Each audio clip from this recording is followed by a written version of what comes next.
વાગરા તાલુકાની સાયખાજીવાડીમાં આવેલી અલ્કેમી ફાઇન કેમ કંપનીમાં ગંભીર અકસ્માત સર્જાતા સમગ્ર વિસ્તારમાં અફરાતફરીનો માહોલ ફેલાયો હતો.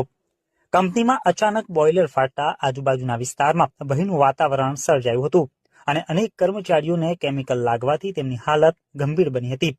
પ્રાથમિક માહિતી મુજબ આ બ્લાસ્ટ એટલો જોરદાર હતો કે આસપાસના વિસ્તારોમાં પણ તેનો ધ્રુજારી અનુભવાઈ હતી. બોઇલર ફાટવાની સાથે જ ઘટના સ્થળે હાજર અનેક કર્મીઓ ગંભીર રીતે ઇજાગ્રસ્ત થયા હતા અને કેટલાકને કેમિકલની ગંભીર અસર થઈ હતી.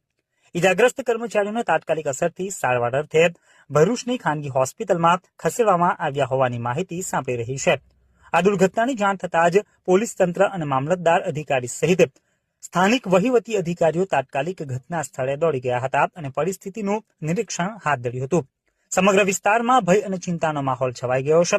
તંત્ર દ્વારા આ ગંભીર અકસ્માત માટે જવાબદાર કંપની મેનેજમેન્ટ સામે કડકમાં કડક પગલાં લેવામાં આવે તેવી સ્થાનિકો અને કામદાર યુનિયનો દ્વારા માંગ કરવામાં આવી રહી છે.